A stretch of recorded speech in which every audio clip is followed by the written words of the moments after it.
Whew. Good afternoon, good afternoon, good afternoon. Enjoying my weekend here. Beautiful sunny weather we've been having. Um, I have a co-worker of mine. He's currently, training me. He's currently teaching me what I need to load. I'm learning the ropes in hauling fuel, gasoline, fuel, and diesel and all that. Then me and him had a few discussions about things in this country. I think he thinks I'm a racist, which is crazy because I think he'd be surprised how many of the white boys he knows that might be friends with him at work, but probably don't have any other mixed race friends. There's a lot of them like that. I've had a Native American friend. I worked out with a Russian guy, good friend of mine. Another one, Levy, he was a damn Romanian. Got in this road in his car and shit. I had another friend who was Chinese. Come out from live in Nevada. Drove Walmart with him. We was good friends. I'm not a racist. And I'm certainly not attempting to push a black supremacy point of view or black ideology. I'm certainly not. We're not even, it doesn't even make sense. I don't hate anybody for their skin color. I just know I live in a society that hates me for mine. I drove all over the country, man. Drove all over the country. You see how I dress. I generally wear slacks. I like to wear button-up shirts. That don't stop police from following me around in stores. You don't have to sag your pants. You don't have to act ignorant. None of that stuff. I was at a store one time. I was at a Ross in Hagerstown. And just going through the clothes, the security guard, white man. I wasn't paying attention back then to that. He walked all the way over to where I was at. I'm just putting stuff in the cart, looking at it. And he stopped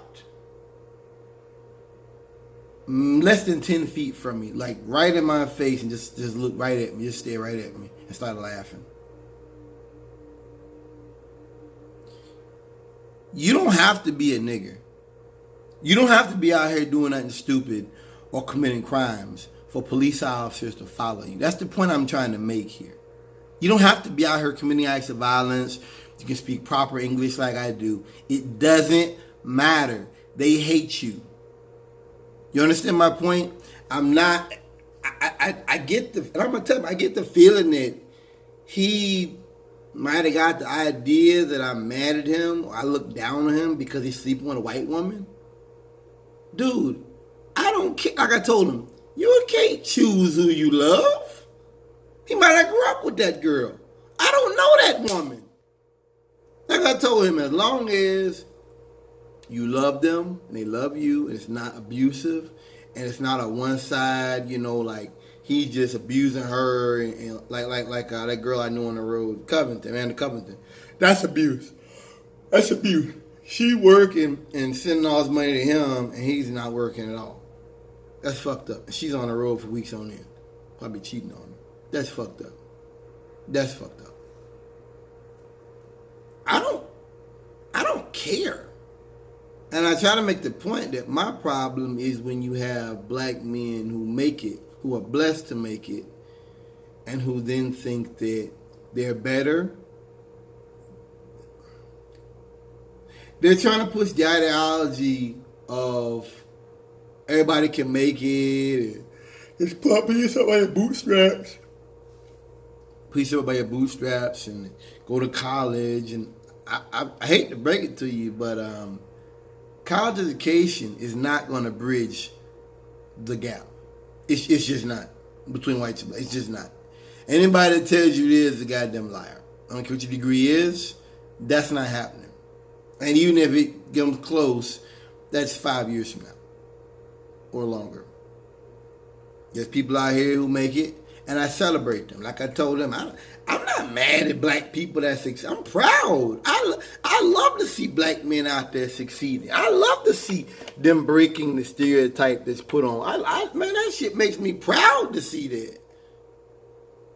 But don't you dare for 1 second pretend to tell me that America's all peaches and gravy and rainbows and unicorns when you're living, you're living where you're living. Wife, you're not living. Even if I told him I won the lottery tomorrow, $20 million or $30 million, whatever. I can't, and I moved to LA, I moved to California, High Desert, California, Hesperia, whatever. I can't sit here and tell people I was a black man and I made it, because I'm in a different space now. I can talk about how it was back in 19, but if I'm living, wherever Kanye's living, I'm living in Malibu, wherever, I'm not experiencing what most black people are experiencing. Does that make sense? That's just real, man. I'm simply honest enough to admit that. I'm honest enough to tell you that I'm honest enough to tell you that. You're not going to get me bullshitting you, lying to you. Oh, I'm a black man. No, man. Homeless folks out here, I think to myself, I could have very easily wound up like that. Very easily. I'm not better than them because of where I'm at. I was given opportunities. Thank God I used the money my mom left me to get a CDL and to do smart things. Even when I fucked up, I had a trade to fall back on. That still don't make me better than them. I'm just blessed. I'm blessed by God, and I'm thankful for that. Like I told my trainer, though, all this capitalism bullshit, let me tell you something. We all just away from one. Well, it takes one illness, traffic accident, lose your job, recession or something. May have a recession here next year. That's what they're saying, fall down the steps. Don't take much. Like my deacon, Deacon Wallace told me that years ago. I didn't get it. Don't take much. You could be just, wrestling with somebody and get hurt. Your life go take a tailspin. So I'm blessed, and that's my point I'm trying to make to you. I'm blessed, but I'm never going to make the excuse to be like Morgan Freeman and say the way to deal with racism is to not talk about it. Nigga, what the fuck are you talking about? Nigga, what the fuck are you talking about? If it ain't, that's something you say. Like I said, when everything's going well for you. And when you don't, and you know what else? That's because he doesn't experience it. It's like that girl, Candace Williams, or Candace Owens, from Connecticut. Guess what? She probably didn't experience much racism growing up. You know why? Because those are rich white folks. It's a higher standard of living. When white folks got money, they can get in that $60,000 Lexus, they don't have to be racist. They've already got it. They can go to their all-white community. They don't have to deal with you.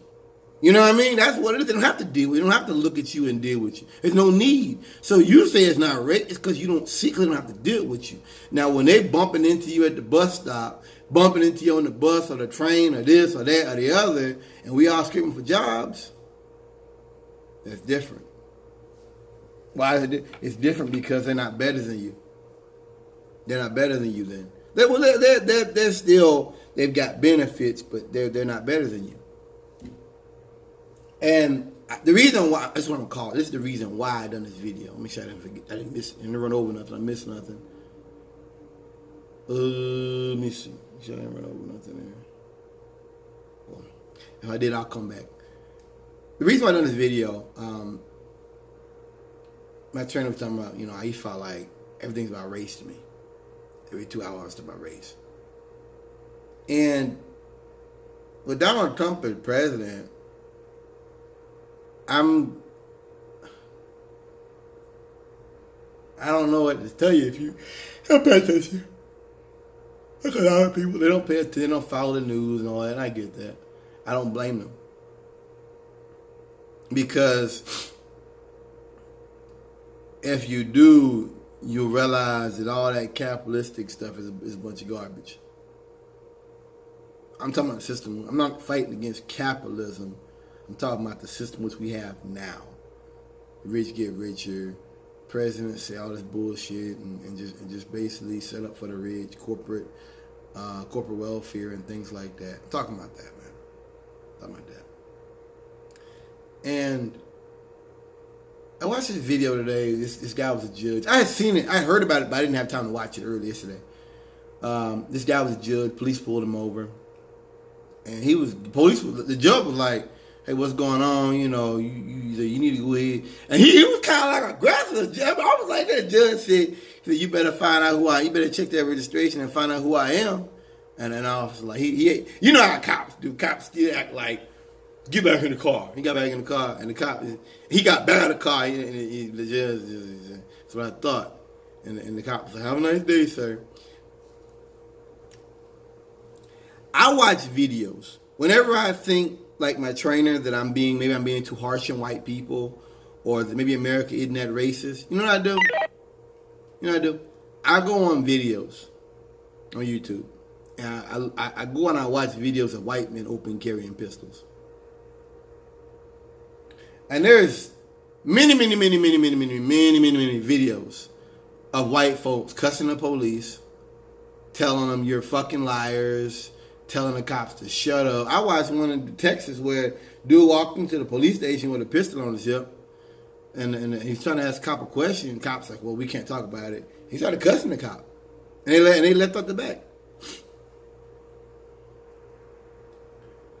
I watch videos, as I already mentioned, terrorist stops, people cuss out the police, nothing happens. Cops don't get aggressive. The cops don't start yelling back at him. Cops just back. So he might do this. You know, it was just defensive. I understand it. But he doesn't take any action. I watch videos of white men open carry rifles in parks. I watched one, I think it was in Illinois, where the dude was carrying a fully loaded AR-15 at a mall, walking down the sidewalk at a mall. Cops come out trying to talk to him, trying to get information. It is my right. I'm a white male. I have the right to do this. You're infringing on my constitutional right. Da, da, da. I'm just like, wow.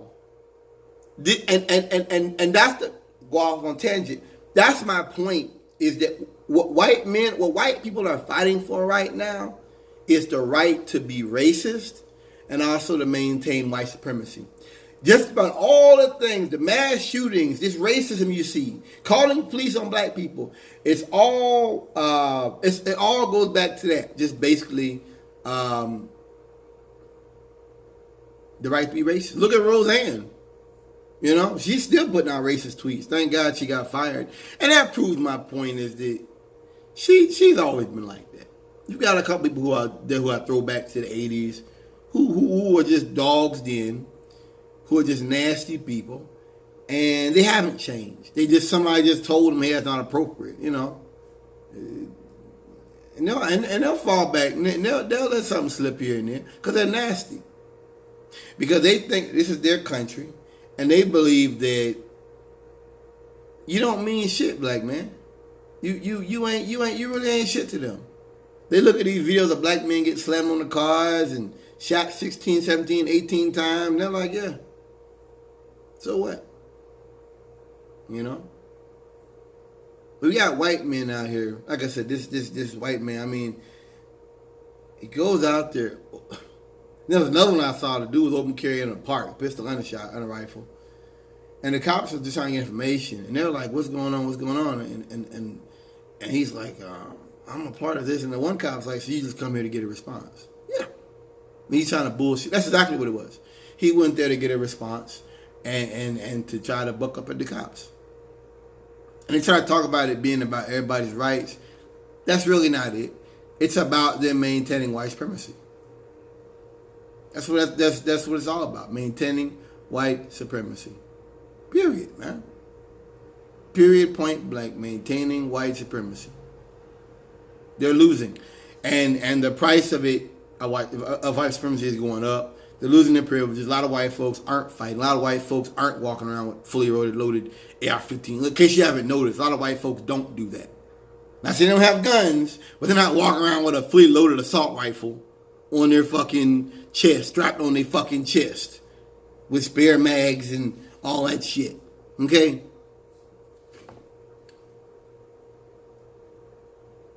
And I just think to myself about how you guys are fighting for the right to open carry rifles. And we've got black men getting shot dead in their apartments. We just had a black man get shot down by a murderer with a badge, Michael Slager, in a park a couple years ago. Shot the black man 8 times in the back, running away from him. And these crackers down here getting mistrial. And the shit was on video. And I've said before, I don't know why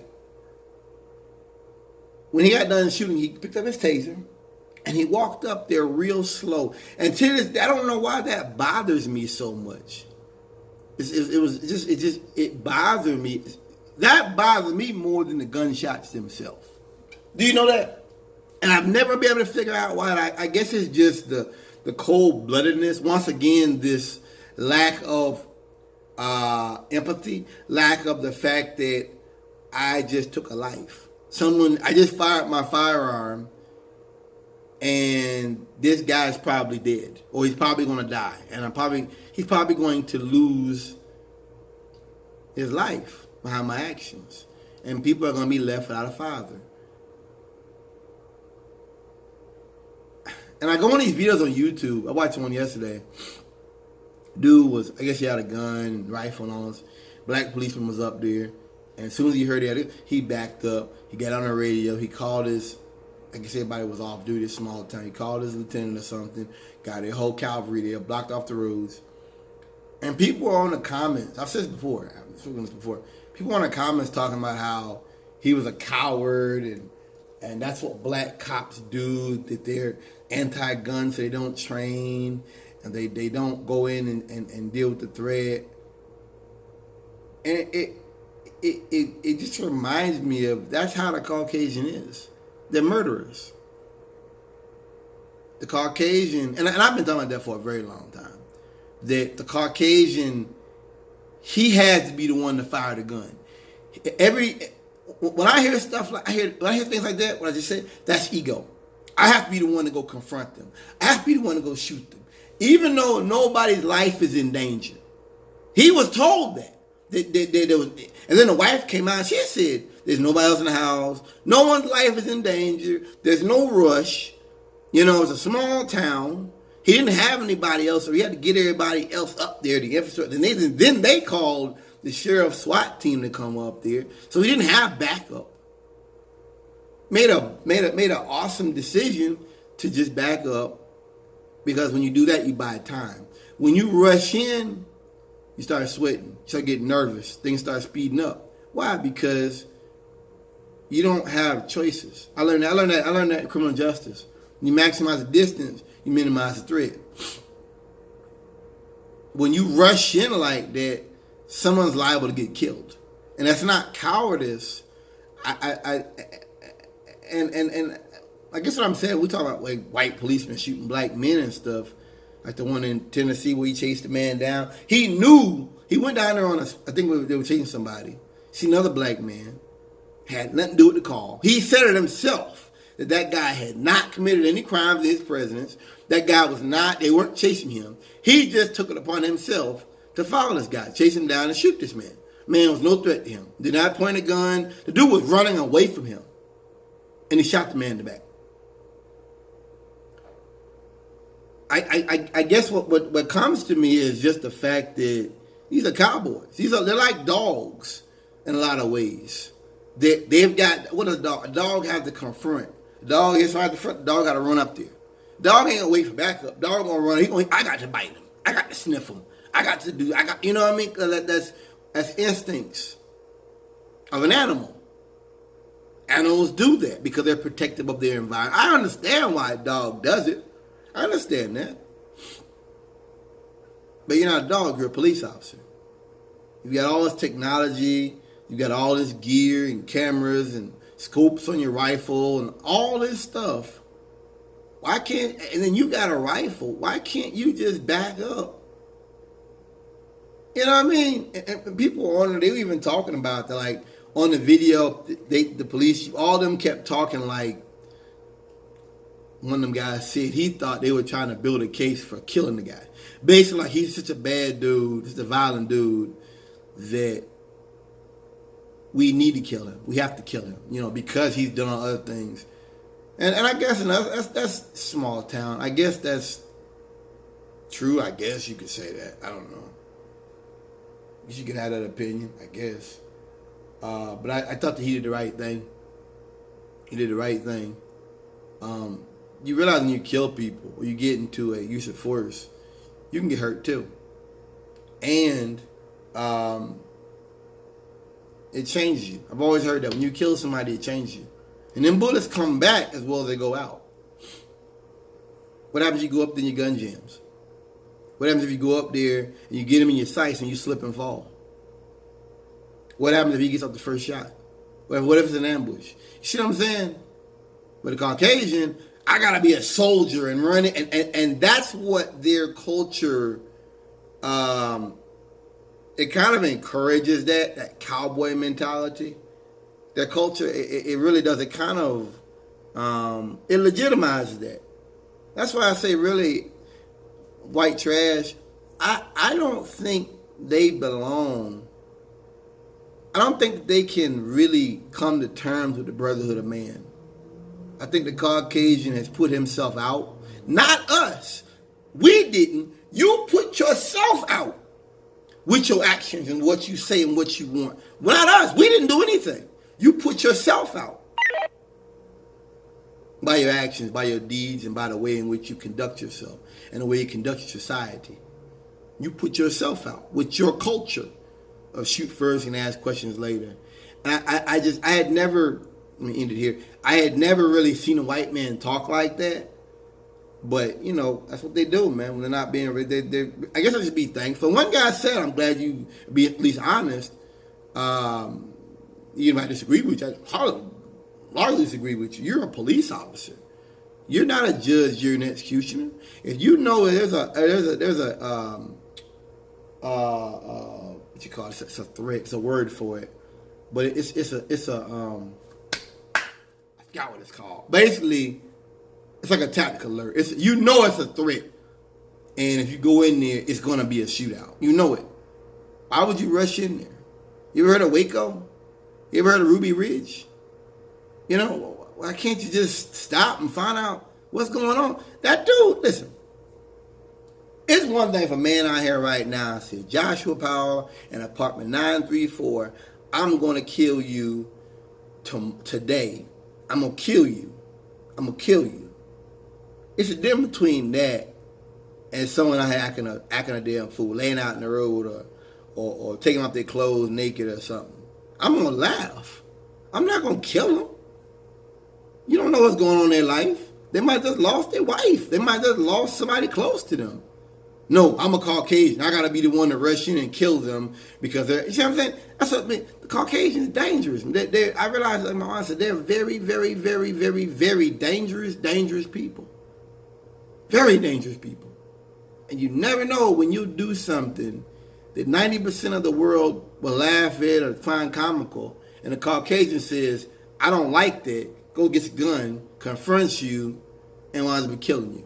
You never know when that'll happen. I believe that now 110%. You never know. To me, they are so dangerous because the Caucasian always has something to prove, always.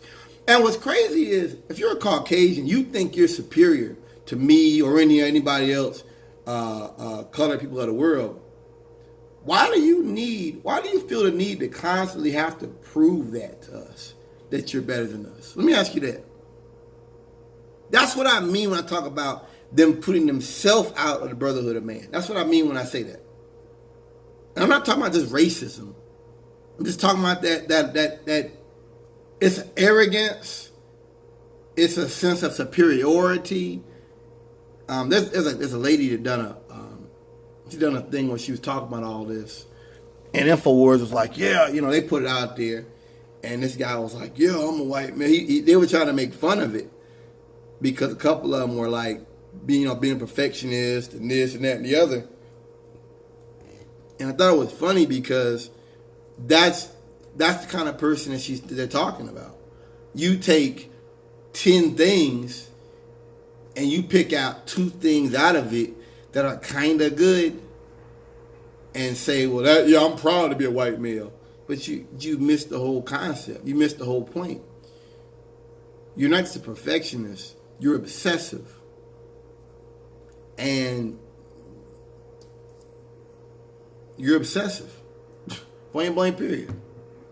I don't think there's anything to be proud of about being obsessive. I think that's a problem. You know? I think that's a real problem. It's me. But going back, I got off subject here. With my trainer, with Kenneth, you know, my thing would be that you're not a white man. And they're not going to see you as one.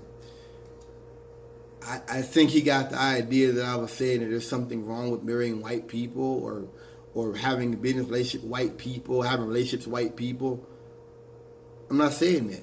Like I said, you might have grew up with her, and some of your white friends, you'll be friends for the rest of your life. Awesome. I've had multiracial friends, you know, and just, you know, my life has changed, and I've, you know, fell apart from them. It wasn't because I didn't want to talk to them, well, one of them, but that's because he wanted to be a Trump supporter, and I could see him. I don't know if he was sliding into being more and more fascist, or that I was sliding into being more and more of a liberal, of a progressive. I probably was that, because I was starting to realize global warming was a serious deal, starting to understand that. Just starting to really wake up a little bit. And they live in the past. I've been a conservative. See, the difference between you being a conservative person about, like, I'm conservative with abortion. I'm conservative with certain other things too. It's one thing to be that, and it's quite another thing to want to go back to riding horses and donkeys and everybody carrying a 6-shooter on the hip. 2 different things. And I'm beginning to believe that to be a Trump supporter, you really have to be the latter. You can't just be a conservative. You can't just be a conservative and be a progressive and be like, well, you can't do that. Because eventually Trump gonna say something, you're gonna be like, did he just say that? Because he doesn't care. He's not talking to you. He's talking to the latter. He's talking to the white trash. He's not talking to us. So maybe I changed. I'll go along with that. My thing with Kenneth is that when you have that ideology of thinking you're a white man, I think that's dangerous. You know what I mean? I thought I was a Caucasian because of me going to Catholic school and me being around white people. And my girlfriend told me years ago, she was like, you're not afraid of white people. And I was like, why would I be? I ain't understanding they can fuck your life up. And we see that now. Isn't a week go by, you don't see them, what I call them, police on black people, confronting black people, just doing whatever they can to make life, to give black people as much hell as they can, as long as they can. We see that on the regular now. It's just, it is what it is. I don't think it's because they were threatened the way they are now, to a certain extent, too. Getting off subject. Since I got arrested and did some other stupid stuff, I didn't realize that the system is not for me. You think I'm a racist, but really, I'm a realist. I'm living in this world. I'm paying attention to the writing on the wall, man. I'm just reading the writing on the wall. That's all I'm doing. I watch these videos and I look at a little bit of news here and there, SNN news and stuff like that, you know, and I just, you know, take from it what I take from it. But I think that if you're a black man in this society and you think that by you not going to bars and you not going to protests and you not going out here in places where crime and things happen, that you're safe, I think you have another thing coming. I think that we're at the point now where everything is political, and I don't think you can do that. I don't think we have that privilege to just, I'll just get a good job and be friends with white people, and just, I don't think that works. I just don't, and I'm not calling for violence. I'm not suggesting violence by any means, But I think you need to realize what's going on out here, and I think you need to view the sign of the times. You know, there's a lot of good things going on right now. A lot of folk waking up. A lot of people, you know, paying attention now, and that's good. But I just think you need to understand the seriousness of the times we're living in. And like I said, if you really think, you know, I'm not a racist by any means, you know. And like I said, and what a racist means is I'm not a person that's calling for violence. I'm not a person that's calling for a black supremacy, or, you know, like Professor Blacktree, Jason Blacktree, whatever, Jason Black, what's his name is. His name Professor Black. That's his YouTube account. They call him Jason Black. I'm not selling that message. I listen to him sometimes. He says some good things. He's a researcher. They're researchers, man. Him, Florida Maquis, that girl, Veterans for Truth. They're all just researchers. And so they're spending a lot more time out there reading than I have time to have a job. You know what I mean? What's my paperwork? You know, I'm too busy. You know, I'm too busy studying this stuff. You know, I have a job, guys. I have to pay my rent. Okay, I'm sorry. I don't have time. I don't have time to sit here like I used to do with my flash drives and stuff. And once in a while, I do find something. I start researching it and, you know, gather information, but not like I used to do years ago. I don't have the time. I have the time. And I realize as I get older that you have to build your own world. You can't sit there and expect the world to get better. That, like the John Mayer song talking about some wait on the world to change. I'm done with that. Honestly, I have no hope for the future, you know, as far as America goes. I don't think that America will ever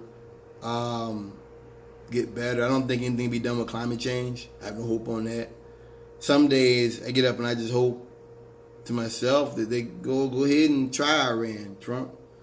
Go ahead and do a confrontation with Russia or China. Let's see what happens. And that sounds bad. That sounds really bad. But there's just times I'm like these survivalists to an extent. I'm just like, you know what, fuck it. I'm frustrated along with the other folks I follow, you know, and I speak on it, and, you know, nothing's gonna change, man. That's what Trump signifies, is that they're gonna destroy this country. They're gonna wreck it. They're gonna wreck the world, but they're gonna wreck America. They don't care about the next generation. They don't care what happens. These kids out here marching, they realize that, thank God they're out here marching and getting their voice heard, you know, but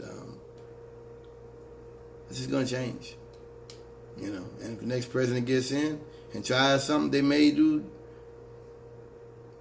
you're going to see more, you know, and we're at the point now to where I honestly believe that if you had a president come in like my boy named Bernie Sanders or someone else like that, they'll tear this country up, man.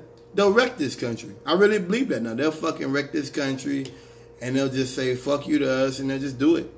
And we'll be sitting up here like the Germans post-World War II. You know what I mean? We'll just have no infrastructure. I've really been, sometimes I'm just like, you know what, let's just do it then. I don't follow a lot of this local news. I'm frustrated with the way the world's going. I'm frustrated with a sense of my opinion not mattering, a sense of most progressives being not matter, you know. Young Turks talked about this a while back. I need to find it. This idea that progressives have some kind of power. We never had power. Go back and look at American history. We never had power. The Red Scare, the Lavender Scare. Hello. Progressives never had power. And black people didn't either. This idea of gay progressives, and that's not real, man. Not in many places in America. That's not real. It never was. Don't try to blame that on us. You know? It's the good old boys that always had the power, and that's never changed in many areas. I guess, like I said, the point I'm just trying to make is just that you're not a white man. Not that I want to be. And that's just what it is. You don't have to like it. You don't have to agree with me, but you're not.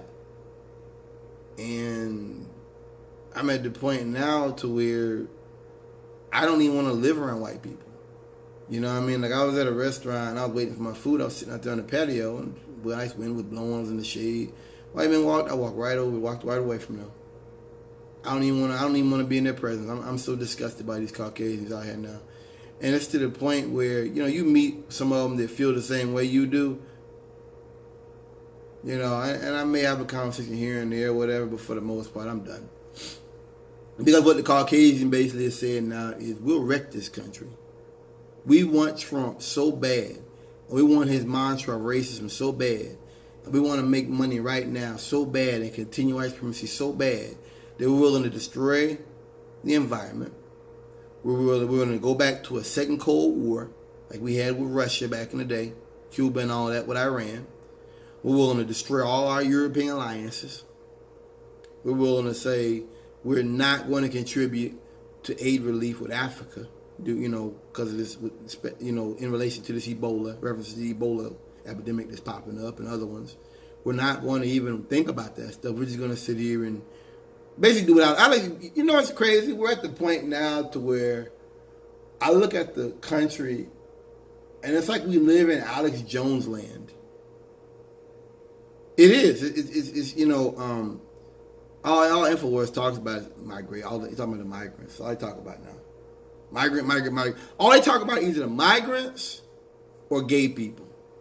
That's it. I just sit and make little nasty, on the fence, racist comments about migrants, and a slow day they'll get a video of some transvestite and a damn GameStop or somewhere having a hissy fit, and he'll sit there and he'll actually do. Alex made a 15-minute sketch, a 15-minute segment on a guy that's clearly a transsexual or a transvestite in a GameStop. Because he wanted his money back. And when they take those drugs, we know it makes you kind of wonky. Why don't we talk about these police officers on these steroids and shit out here? Cases that we know about. I looked at one today in Texas where a policeman, him and his son was in a restaurant, and they went crazy, busting up the damn restaurant, fighting with people and shit. People had no idea who they were and slamming people into the wall and just tearing shit up. Why don't I like talk about that? Assaulting people for no reason whatsoever. When we talk about the case in this one, the guy got fired. This case where this little girl was in a beer garden. It was in Austin. Cops was up there. Deputies up there. He'd been drinking for all day, drunk all day. This little girl with autism come up there trying to pet a dog. He slammed her on the ground and just started hammer fisting her. You know what that is? Hitting her like this. Not this. This. Hammer fisting her like this. Beating the fuck out the girl. And they was trying to get her off, and he wouldn't stop him. You had to kick him in the head with a damn steel-toe boot. And then he tried to fight the police.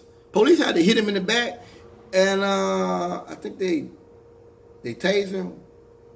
And they had to beat him pretty bad. He's a deputy. Why don't we talk about that? Instead of talking about some unstable guy who's probably trans, pre-op or something, in makeup, in a GameStop. And see, here's the difference between these two stories I just gave you. That cop, there's no excuse for that, for either one of those cases, for jumping on a little girl. And come to find out, that wasn't even his dog. That was a dog of somebody there, I think. He just jumped on her. Little 9-year-old girl. That GameStop clip that they showed probably could. We don't know what happened before that. That guy might have made some kind of joke about the dude or something, or gave some kind of look, like looking at him funny or some shit. You don't know what was going on. But Alex Jones actually sat down and made a 15-minute clip and stretched it out, talking about a transgender guy in a GameStop. I think he had another one later on. I think it was a black guy and all. I'm like, this is really where InfoWars is falling. Like, he was Alex Jones used to do videos. He used to do videos on like poisons in the food, plastics in the water. Like we had all these. He called them effeminate chemicals, gay chemicals in the Bay in San Francisco and stuff. Really, it's not really that. They found a lot of drugs.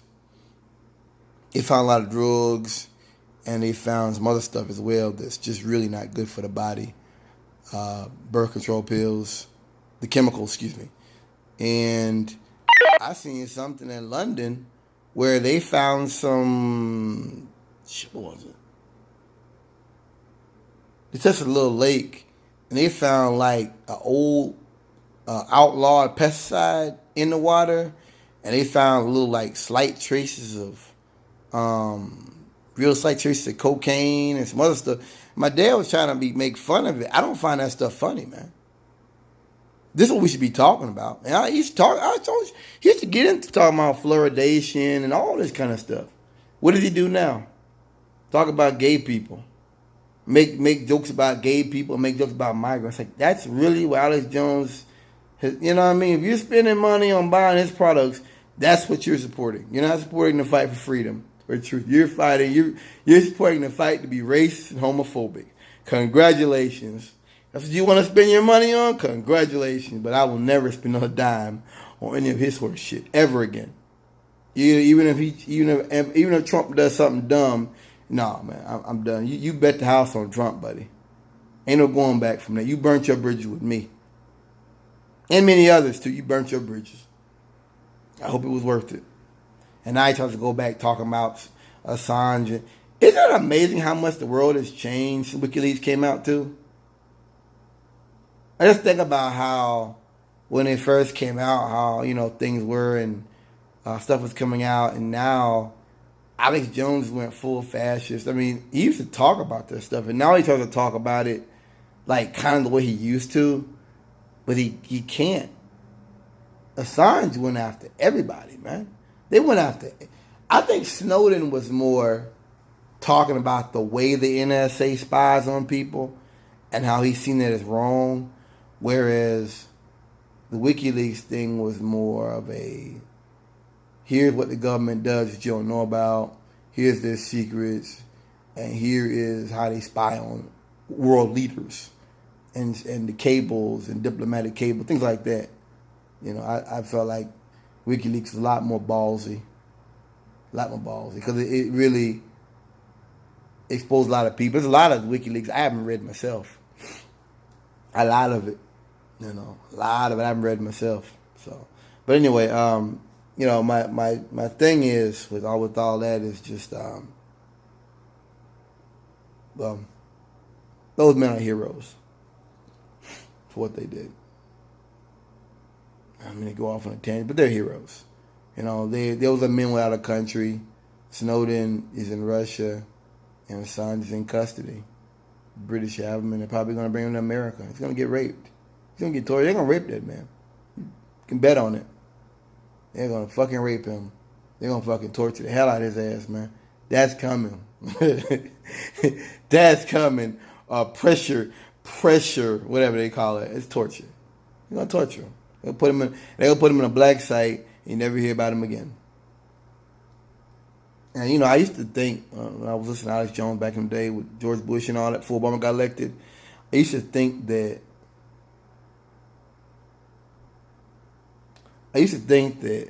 we would somehow one day be in the 1984 type world.